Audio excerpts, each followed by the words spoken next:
Soyez le bienvenu, mes chers amis, ici en Australie. Aujourd'hui, je vais vous parler à propos de la santé, à propos de la médecine ici en Australie. En tout cas, l'Australie est bien organisée à propos de médecins, comment voir le médecin, à propos de votre santé. C'est très nécessaire. Aujourd'hui, je vais vous parler sur quelques informations. Suivez les guides. Ici en Australie, la plupart des gens, pour aller voir un médecin de famille ou un médecin généraliste, seulement quand ils ont la maladie ou il est temps pour aller faire un bilan de santé médicale. Bon, pour faire un bilan de santé médicale, l'importance de ce bilan-là, c'est pour aller chercher à la recherche de toute maladie interne que vous ne pouvez pas voir et qui peut vous empêcher de tomber malade. Il est bon d'avoir aussi un bilan de santé chaque année. Même si vous ne vous sentez pas malade, ce moyen de contrôle, le médecin peut vous chercher la maladie interne et vous assurer que vous obtenez un traitement dont vous avez besoin.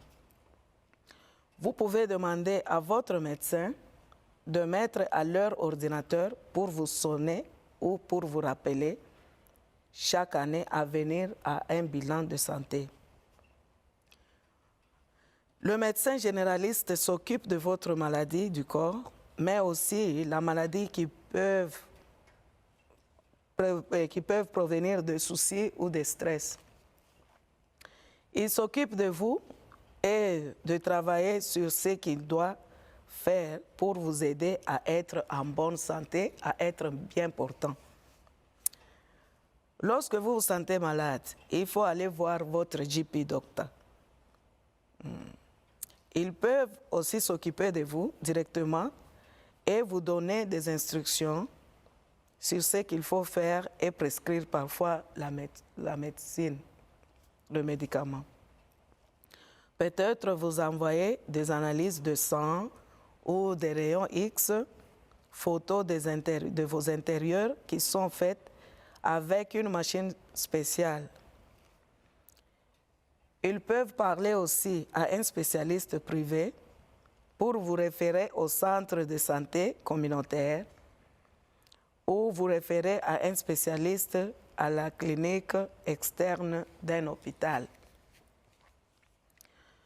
Le médecin généraliste travaille dans de petits bureaux et des cliniques appelées centres médicaux et des interventions chirurgicales.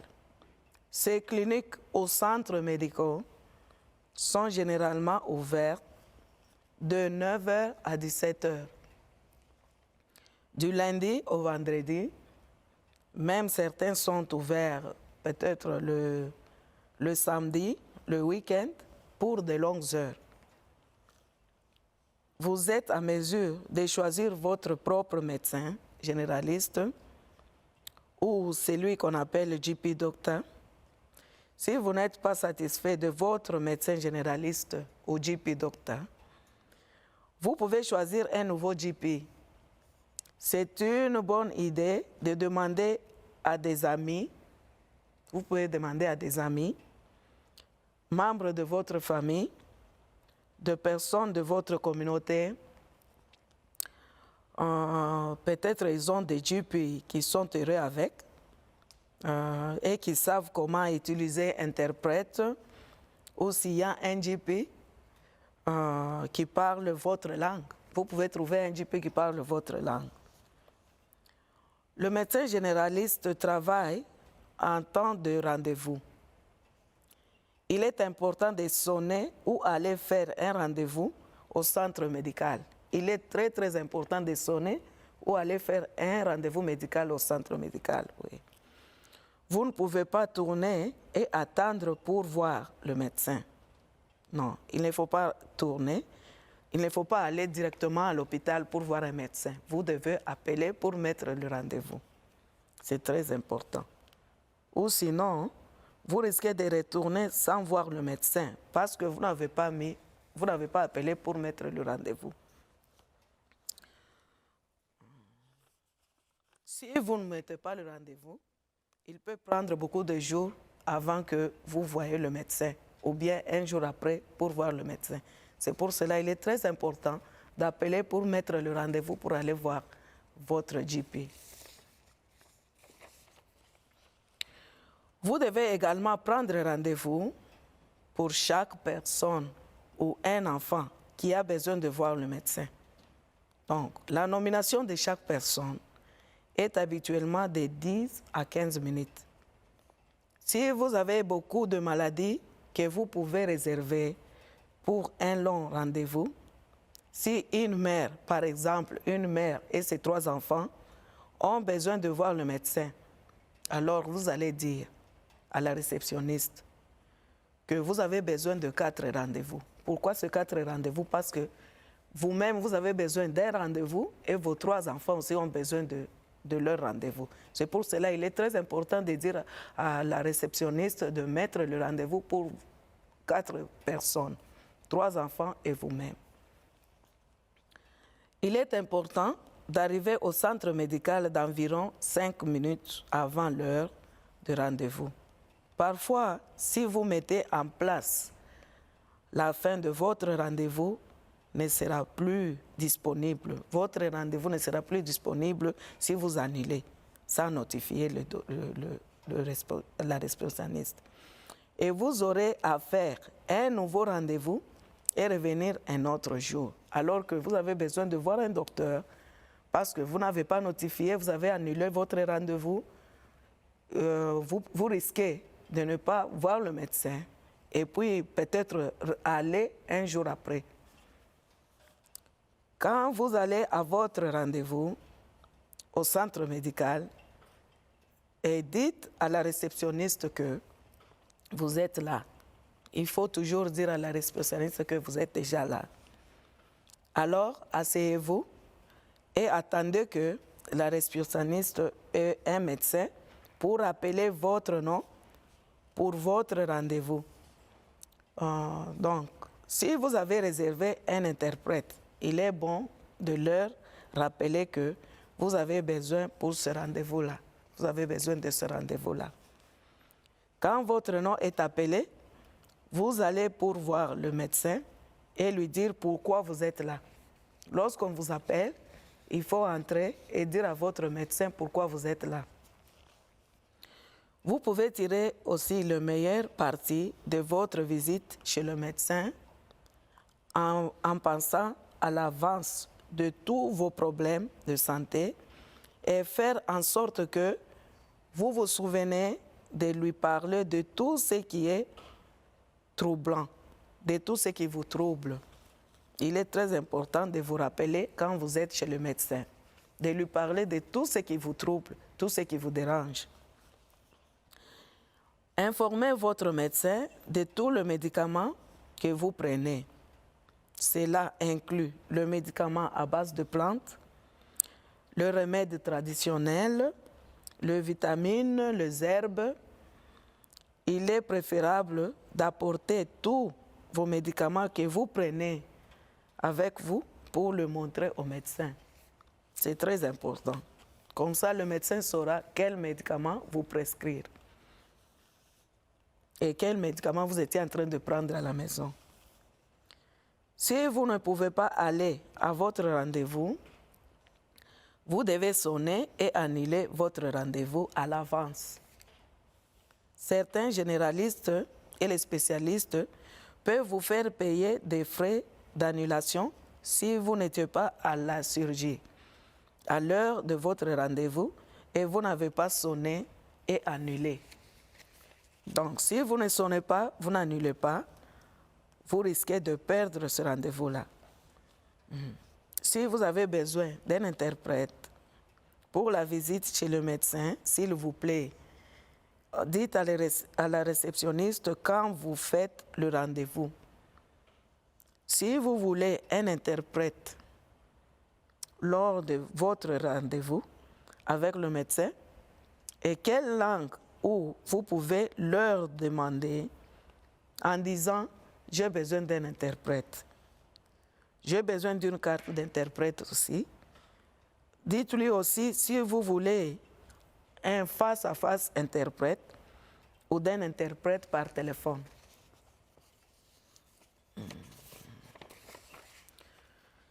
Le médecin peut faire aussi un test de Papa Nicolau pour le cancer du col utérien. Nous allons parler de cela plus tard à propos de ce test. Le médecin peut faire une vérification du sein pour s'assurer qu'il n'y a pas de cancer du sein. Nous allons parler du cancer du sein aussi plus tard.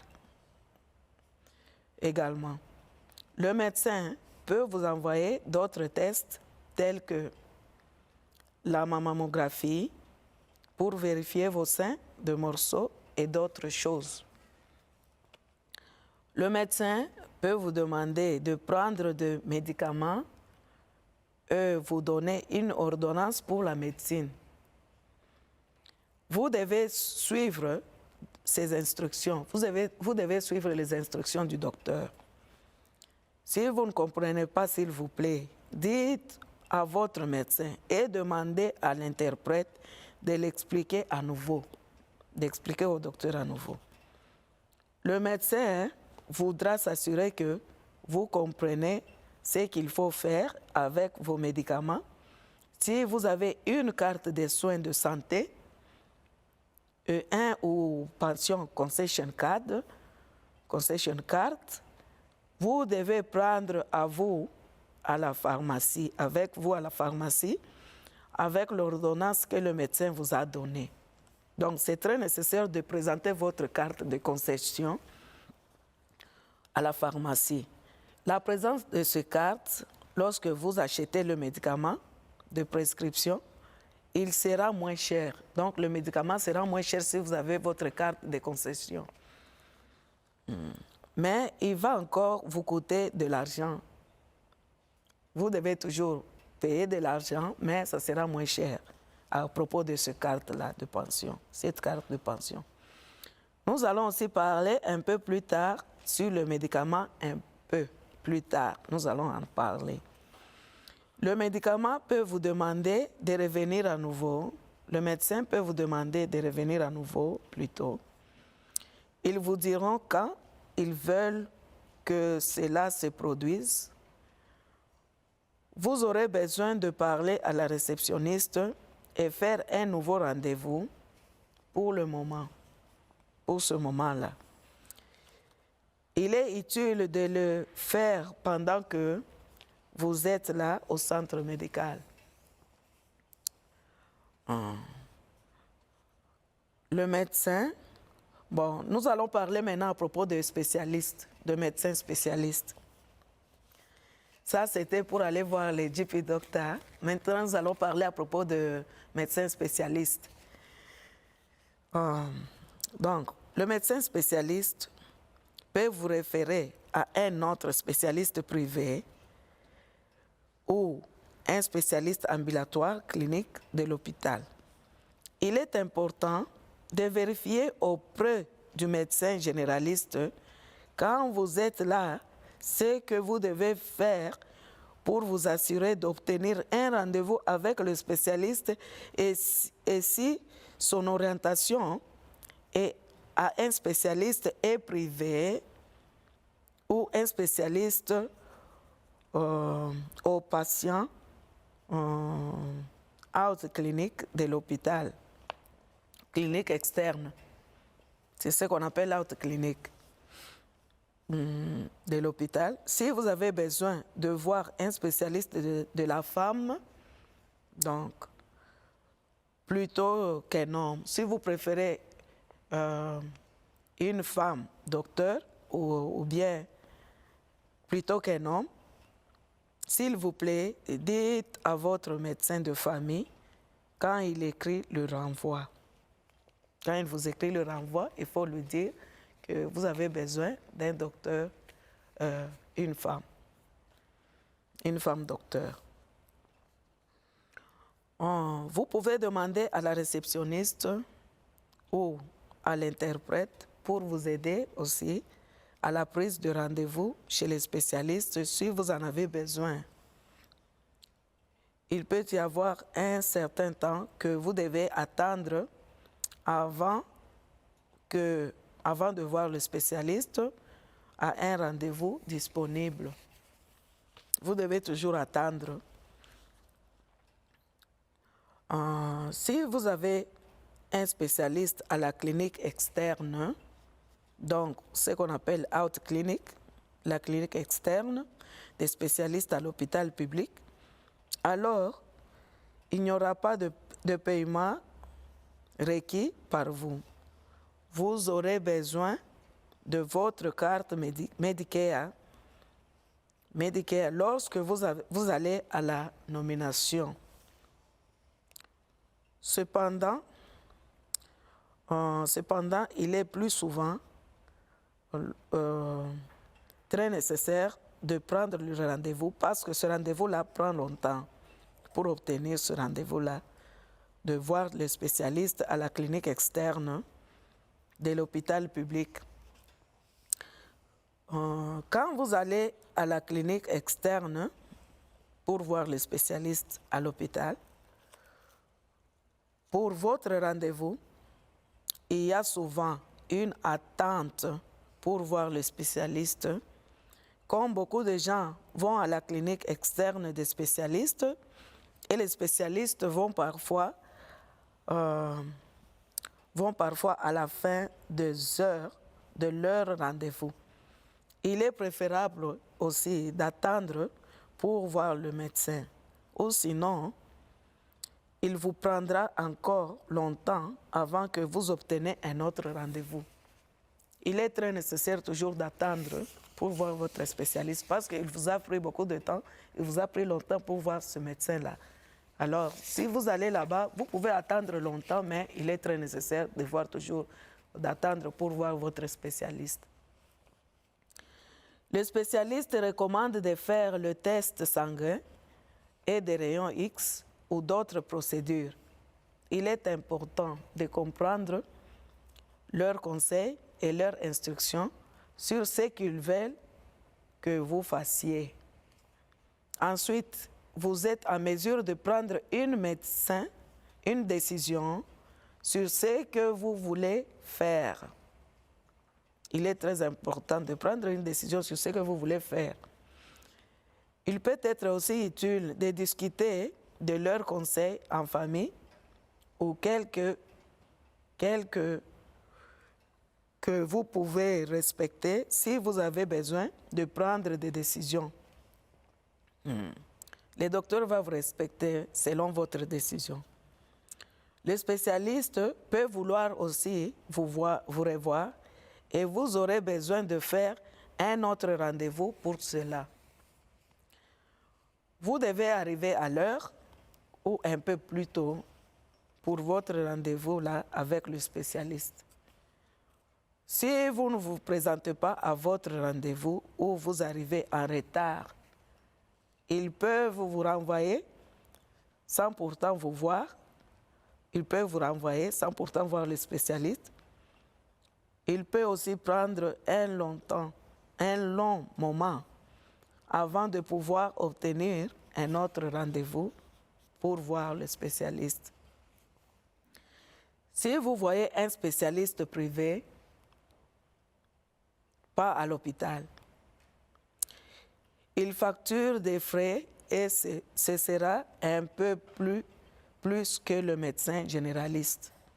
Donc, le médecin privé sont un peu plus chers par rapport au médecin généraliste.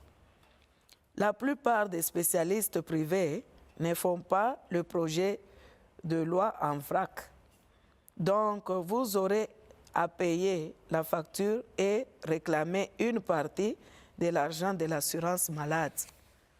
Donc, si vous avez une assurance malade, l'assurance malade va payer pour vous. Vous n'obtiendrez jamais l'ensemble du lot de retour de l'assurance malade. Seulement une partie de l'argent que vous avez payé. Il est important que vous vérifiez quels sont les frais. Le spécialiste vous fera payer et combien vous allez revenir à l'assurance malade lorsque vous effectuez la nomination. Oh, maintenant, nous parlons à propos de centres de santé communautaire. Il existe des centres de santé communautaire à travers le Queensland.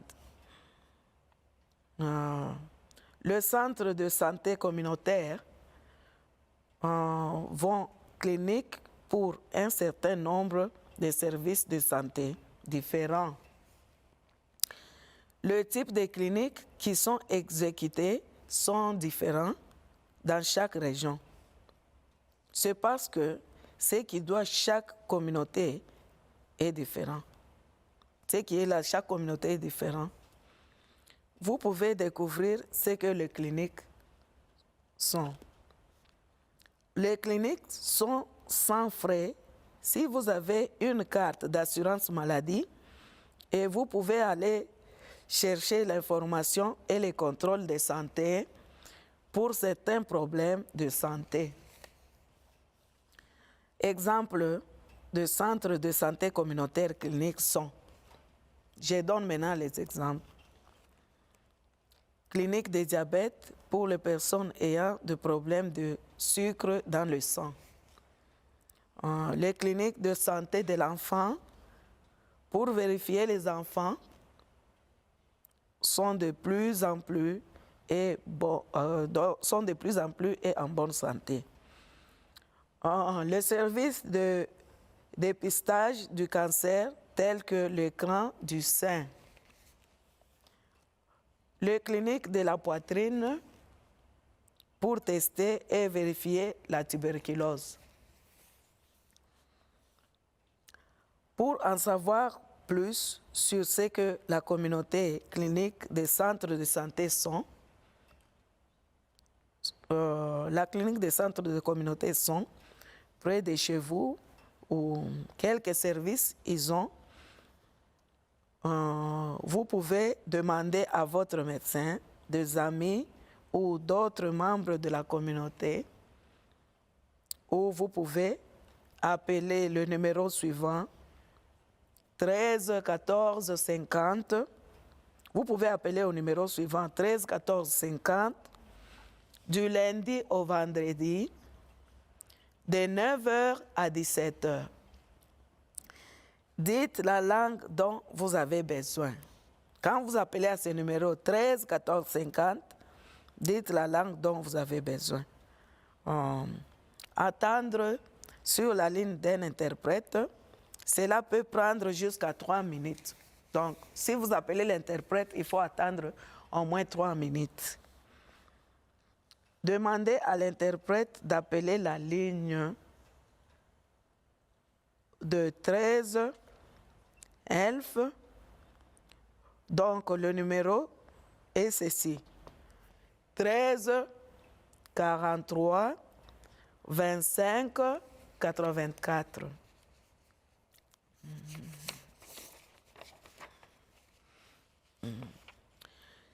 Renseignez-vous sur le centre de santé communautaire clinique près de chez vous à l'aide de votre interprète. Donc, l'interprète peut vous aider aussi à faire des recherches pour vous montrer un centre communautaire de clinique qui peut être près de chez vous, là où vous habitez. Donc, je vais parler maintenant à propos de l'urgence. Je vais vous parler à propos de l'urgence. Si vous ou quelqu'un d'autre parmi vos enfants sont malades, ce que vous devez faire, il faut aller à votre médecin généraliste. Toutefois, si vous avez été chez le médecin et la personne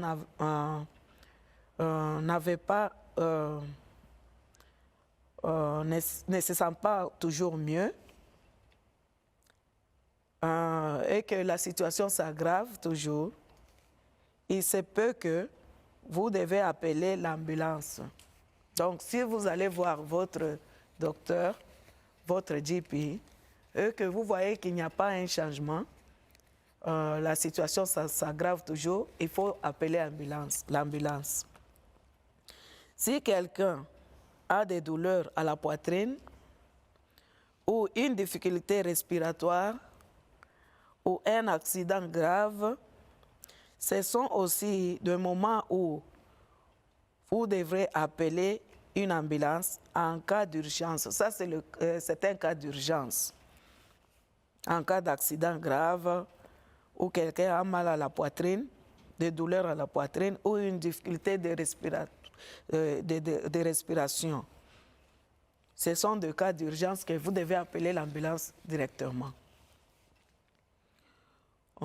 Pour ce faire, vous pouvez sonner. Pour ce problème-là d'urgence, il faut sonner le numéro 000 sur le téléphone. Donc, l'opérateur vous demandera si vous voulez la police ou bien le pompier, s'il y a le feu. Si vous voulez la police, les pompiers ou l'ambulance. Donc, vous, il faut seulement dire l'ambulance, je veux l'ambulance. Si vous avez besoin de parler à quelqu'un dans votre propre langue pour demander à un interprète et dire votre langue. Donc, ensuite, vous devez attendre que l'opérateur obtienne un interprète. Ne raccrochez pas jusqu'à attendre pour l'interprète. Si vous appelez pour l'interprète, il faut attendre, il ne faut pas raccrocher, parce que ça prend quelques minutes avant qu'on vous trouve un interprète. Ensuite, vous devez attendre que l'opérateur vous trouve un interprète, bien sûr. Il ne faut pas raccrocher jusqu'à ce qu'on vous trouve un interprète. Il est important de rester calme et vous aurez besoin de dire ce que l'urgence est. Il faut toujours rester calme pour expliquer ce que l'urgence est. Et votre nom, il faut leur donner votre nom, votre adresse de l'endroit là où l'urgence est. Il devrait aussi vous dire à peu près combien de temps il sera jusqu'à ce que l'ambulance arrive. Donc on va vous dire que l'ambulance va prendre 25 minutes ou bien 1 heure de temps ou bien 30 minutes. Donc on va vous dire pour que vous puissiez toujours attendre. Il faut toujours rester calme et attendre. Si vous appelez l'ambulance, il faut attendre. On va vous dire combien de minutes ça va prendre. Restez sur le téléphone que l'opérateur pourrait vous poser des questions sur la personne malade et vous donner quelques instructions pendant que vous attendez l'ambulance. Il ne faut pas couper la ligne parce que c'est très important. La personne est gravement malade. Il ne faut pas couper la ligne parce que l'opérateur va toujours vous demander comment est la personne, quel est le cas de la personne, vous donner les instructions, qu'est-ce qu'il faut faire en ce cas-là d'urgence. Bon. Je veux maintenant parler à propos de consentement. Avant de recevoir le traitement de tout le médecin et les infirmières, vous devez donner leur consentement. Donc, leur consentement, c'est ce qui va leur assurer de vous traiter, parce que vous donnez votre consentement. Cela signifie que vous comprenez le traitement et l'autorisation donnée par vous pour se produire. Donc, habituellement, vous pouvez le faire en parlant. Parfois, vous pourriez avoir besoin de signer un formulaire de consentement écrit. Donc, qu'est-ce que le consentement signifie? Ça signifie que vous donnez permission à votre docteur ou à l'infirmier de vous traiter. Donc, vous avez compris sur le problème des traitements.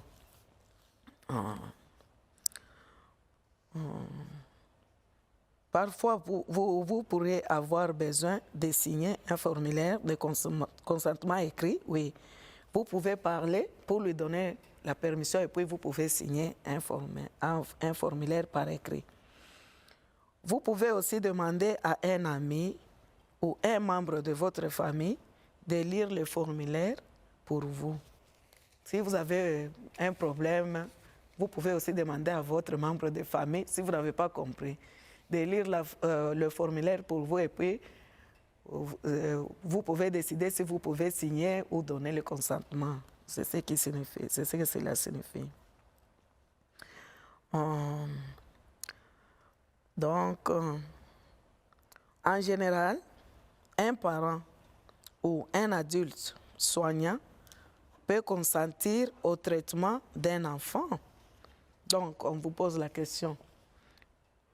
Mais il est généralement qu'un parent à côté juridique de parents, soit une tante, ne peut pas consentir si le parent ne sont disponibles que si elle est NOC. Cependant qu'est-ce que cela signifie? Donc, un enfant ne peut pas décider à propos de ses parents. Donc, le parent a la responsabilité de décider que j'ai besoin de ce traitement, quoi. Mais l'enfant n'a pas le droit de décider à la place des parents. C'est ce que cela signifie. Cependant, parfois, un enfant de moins de 18 ans peut fournir leur propre consentement si un médecin estime que l'enfant est en âge et la maturité suffisante pour comprendre ce qu'ils donnent leur consentement à intimité. Donc, l'enfant de 18 ans peut se décider pour signer elle-même, ou bien l'enfant peut dire que je ne veux pas que mes parents prennent des décisions de ma part. Donc, l'enfant de 18 ans, il est en mesure de prendre des décisions lui-même. Donc, il peut dire que je ne veux pas que mes parents soient au courant. C'est normal ici en Australie. Donc, tout le monde a le droit à la vie privée et que les informations à leur sujet et leur santé sera gardée confidentiellement. Cela signifie que tous les travailleurs de la santé ne pourront donner des informations à d'autres professionnels de la santé qui sont réellement impliqués dans vos soins de santé. Donc ici, la vie privée est vraiment respectée. Cela signifie que l'information ne peut pas être donnée à votre famille ou amis, sauf si vous donnez votre autorisation. Donc, votre information sera gardée privée. Seulement si vous donnez la permission de dire à une autre personne ou à un ami. Certaines lois exigent du personnel de santé de donner des informations à d'autres ministères, telles que des informations sur la naissance de bébés, des informations sur les décès et des informations sur la vaccination et les maladies infectieuses. Mais cette information est alors également maintenue privée, que les mêmes règles s'appliquent. Donc, interprètes doivent également respecter les mêmes règles et ne devraient pas parler de choses qu'ils ont interprétées pour vous, à d'autres personnes, même si elles proviennent de votre communauté. Donc, l'interprète doit garder votre vie privée, toutes les informations qu'elle a eues, même si elle vous a interprété. Elle n'a pas le droit de dire à une autre personne, même si l'interprète est de votre communauté. C'est ce qu'on veut dire par là. Donc, je veux parler maintenant à propos de soucis, ce qu'on appelle stress et la pression. Donc, je veux parler à propos des soucis, stress et la pression.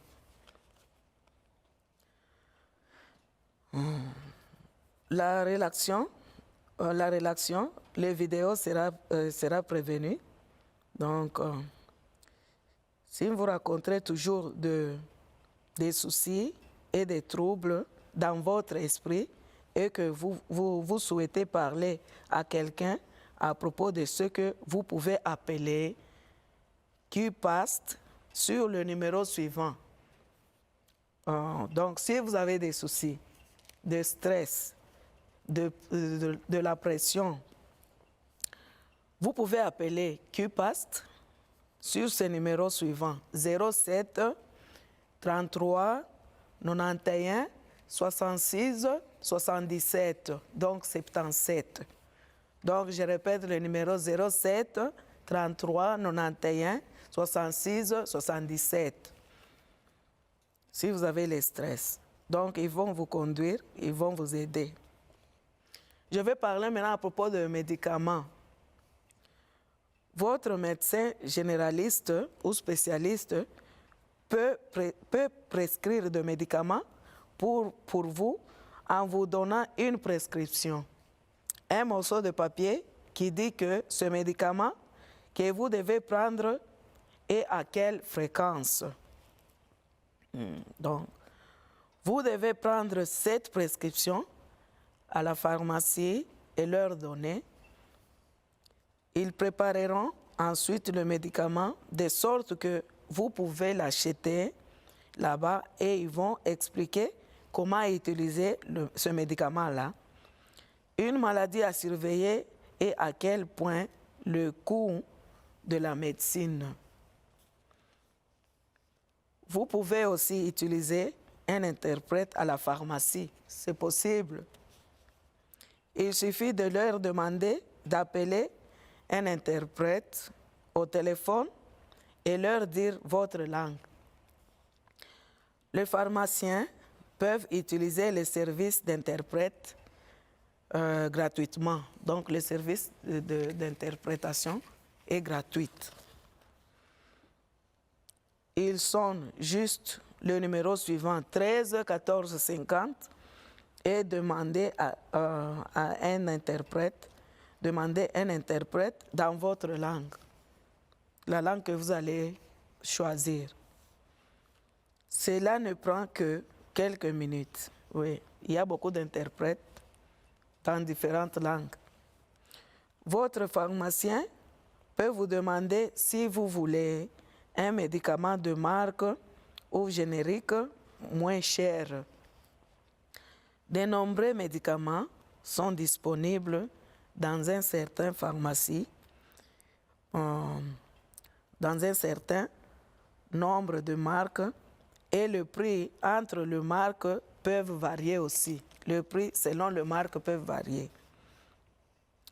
Médicaments de marque générique contiennent les mêmes ingrédients dans la même force et ont été testés pour s'assurer qu'ils fonctionnent exactement de la même façon que la marque. Il y a différentes marques, mais il y a des produits, même différentes marques, mais il y a ce produit-là, même fonction, qui travaille de la même façon, mais il y a des produits qui sont moins chers. Il faut toujours vous informer à la pharmacie quand vous allez acheter le médicament. Vous pouvez payer un supplément pour le médicament de marque ou dire oui à la marque générique si vous voulez économiser de l'argent. Vous pouvez économiser de l'argent selon la marque. Donc, vous avez une carte de santé ou d'une carte de pension. Montrez, s'il vous plaît, aux travailleurs de la pharmacie quand vous leur donnez votre ordonnance. Cela rendra le médicament moins cher pour vous. Il faut toujours présenter la carte de pension pour acheter le médicament moins cher. Si vous ou votre famille aurez besoin de beaucoup de médicaments d'ordonnance dans un an, vous pouvez demander à votre pharmacien de vous inscrire pour le filet de sécurité qui peut vous aider avec le coût après avoir passé un certain montant. Votre pharmacie peut vous aider à enregistrer pour le filet de sécurité. Demandez au pharmacien de vous expliquer si vous voulez savoir sur les effets secondaires courants et de maladies qui peuvent parfois se produire à partir de la prise du médicament.